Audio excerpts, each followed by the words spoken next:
These top 5 tools will save you both time, money, and frustration as a homeowner. Let's get into it. When I get a call and I gotta do any sort of plumbing work, whether it's on my own house or another house or at work, these are what I always grab. These are what I always have on me that'll help me solve 99% of my problems. Whether you're doing brand new installs or just quick fixes, this is what we need. Let's get into it.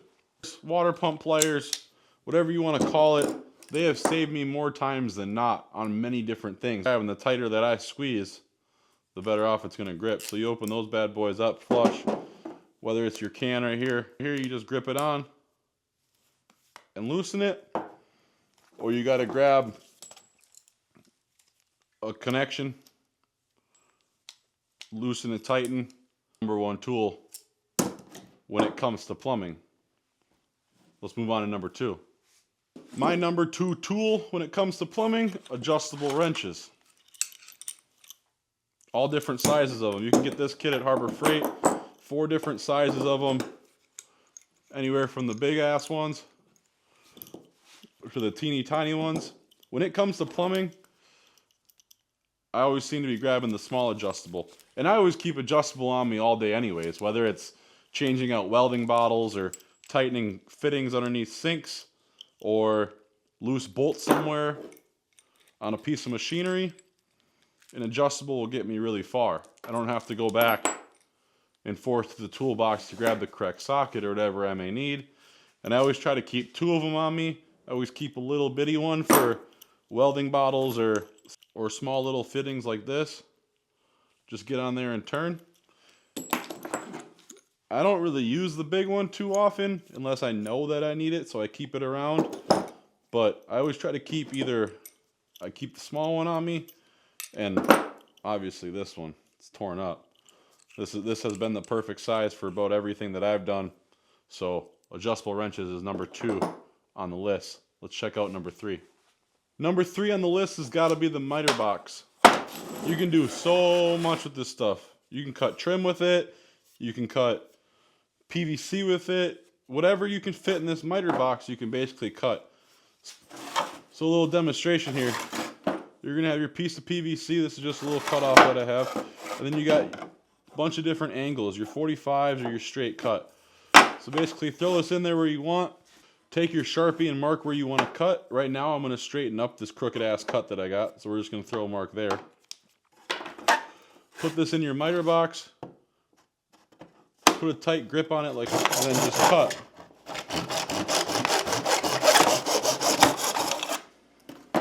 So now that we got this piece cut, we're going to clean off the edges. You just take my fingers to it like this. You can take a knife in there and just kind of scrape out your shards, even on the outside if you got some high spots. Like so. You ain't got to be too particular about it as PVC. That's our miter box.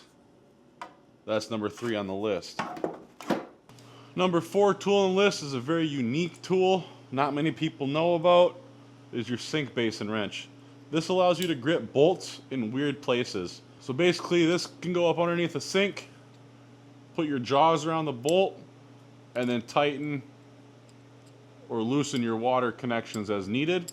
Same with getting into a wall at a fitting, put this on there and tighten it. So when you're under a sink, you're not getting all pissed off. Sink basin wrench is my number 4 tool. Let's move on to number 5. So my number 5 tool, I think I'm kind of going to cheat a little bit here. You guys can blow me up in the comments, I really don't care, but I think I'm kind of going to cheat. I'm going to go ahead and I'm going to throw a few different tools at you that I kind of wrapped up into number 5. You have your core 4, your pliers, your adjustable, your sink basin wrench, and then you have your other 10 tools that we've already gone through in this series, whether it's your drill, your screwdriver, your tape measure. So when you're cutting pipe, you grab your tape measure, mark it out. This is one of our tools that would work for plumbing, but we already used it. So I'm going to add a couple tools to this number 5 category. My first one on the list is going to be a copper tubing cutter. This is going to come in handy as a homeowner if you have copper tubing. So here we have our piece of copper tubing and our cutter, whether it's a big cutter or a little cutter. This is for tight spaces. This is for much bigger spaces. Basically, you're going to open this up. You're going to put your piece of copper wherever you mark your line at. I don't have a line marked, but wherever you have your line marked at, put it in there. Now the main thing with cutting is that your big wheel is going to chase your little wheel. So spin it around, and every spin you just want to tighten this knob slowly. Not too much to where you're going to crush your copper, but just enough to where you can cut.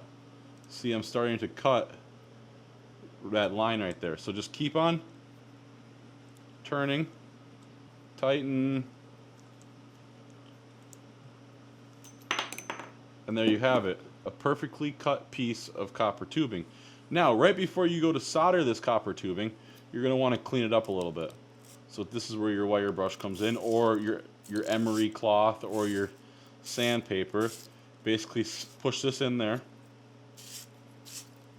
This is a little piece of copper, so it's kind of difficult. And now you have clean on the inside, clean on the outside. Ice cream paint job, right? So now this is ready for either soldering or shark bite fittings or whatever other fittings that you're going to put on here. This would make this ready. And this is your PEX or PVC cutter. This can be used for a multitude of different things. Whether you're cutting 1.5 inch PVC, like so, or you're cutting a little piece of PEX.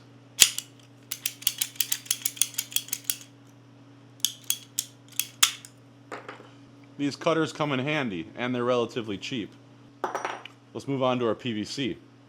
So you have your PVC, and you have your coupling. And this is going to be the same rules apply for whatever fittings that you have. Maybe you have a 90-degree elbow, or maybe you have a union, whatever you may have. I'm going to run you guys through how to glue up some PVC real quick. So take your PVC pipe and your knife and just kind of clean out the inside of your pipe. Get rid of all those burrs.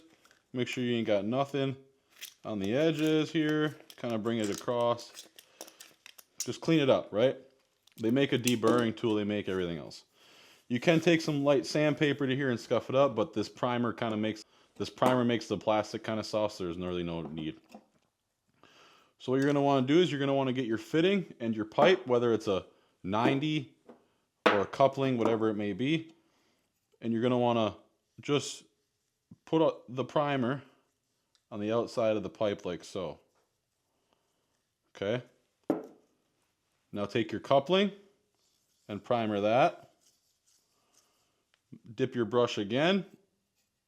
This glued, so you're going to want to, this dried, so you're going to want to hit it again.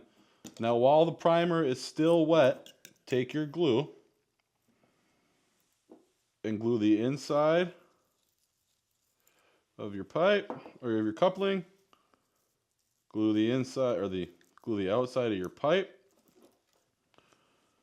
Take your two pieces that you glued and primered, press together, quarter turn, and hold for about 30 seconds. Make sure you apply pressure during that 30 seconds. You don't want it to pop off. Just like that, you're not going anywhere. Should be good. So now let's do some thread tape. So yellow is for your gas, and this is some shitty roll that I got off Amazon for like a shower head or something. But this, your white right here, so your yellow is for gas, white is for plumbing. So here we have some black iron. And one trick that I like to do that might help you guys is whenever you're doing threads, hold it in your left hand, so not facing you, hold it in your left hand and apply your tape clockwise.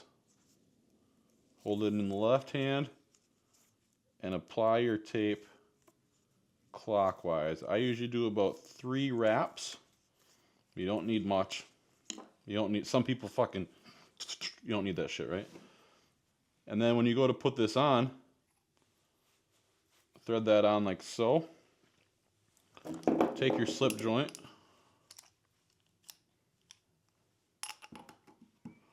Like that. Tighten that up.